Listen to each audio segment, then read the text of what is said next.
ब्रह्मोवाच शृणुवत्स प्रवक्ष्यामि आद्या स्तोत्रं महाफलम्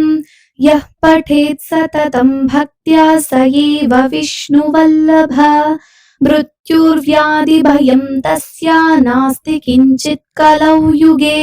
अपुत्रा लभते पुत्रं त्रिपक्षं श्रवणं यदि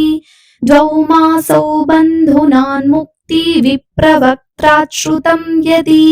मृतवत्सा जीववत्सा षण्मासं श्रवणं यदि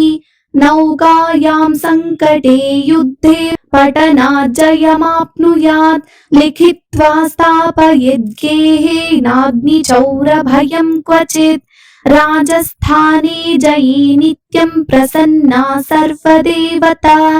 ॐ ह्रीं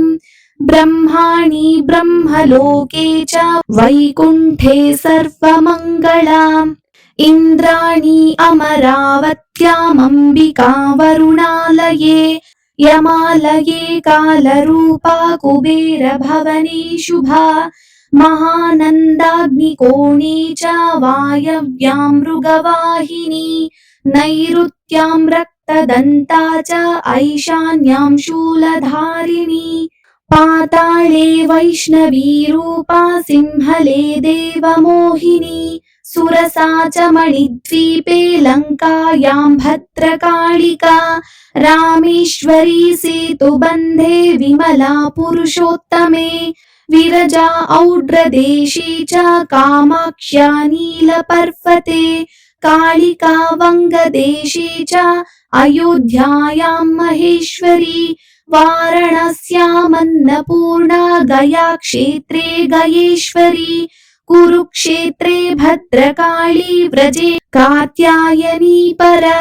द्वारकायां महामाया मथुरायां महेश्वरी क्षुधा त्वं सर्वभूतानां वेला त्वं सागरस्य च नवमी शुक्लपक्षस्य कृष्णस्यैकादशी परा दक्षसादुहिता देवी दक्षयज्ञविनाशिनी रामस्य जानकी त्वं हि रावणध्वंसकारिणी चण्डमुण्डवधे देवी रक्तबीजविनाशिनी निशुम्भाशुम्भमतिनी मधुकैटभघातिनी विष्णुभक्तिप्रदा दुर्गा सुखदा मोक्षदा सदा आद्यास्तवमिवं पुण्यं यः पठेत् सततं नरः सर्वज्वरभयं न स्यात् सर्वव्याधिविनाशनं कोटितीर्थफलं तस्य लभते नात्र संशयः जया मे चाग्रतः पातु विजया पातु पृष्ठतः नारायणी शीर्षदेशे सर्वाङ्गे सिंहवाहिनी शिवदूती उग्रचण्डा प्रत्यङ्गे परमेश्वरी विशालाक्षी महामाया कौमारी शङ्किनी शिवा चक्रिणी जयदात्री च रणमत्तारणप्रिया दुर्गा जयन्ती काली च भद्रकाली महोदरी नारसिंही च वाराही सिद्धिदात्री सुखप्रदा भयङ्करी महारौद्री महाभयविनाशिनी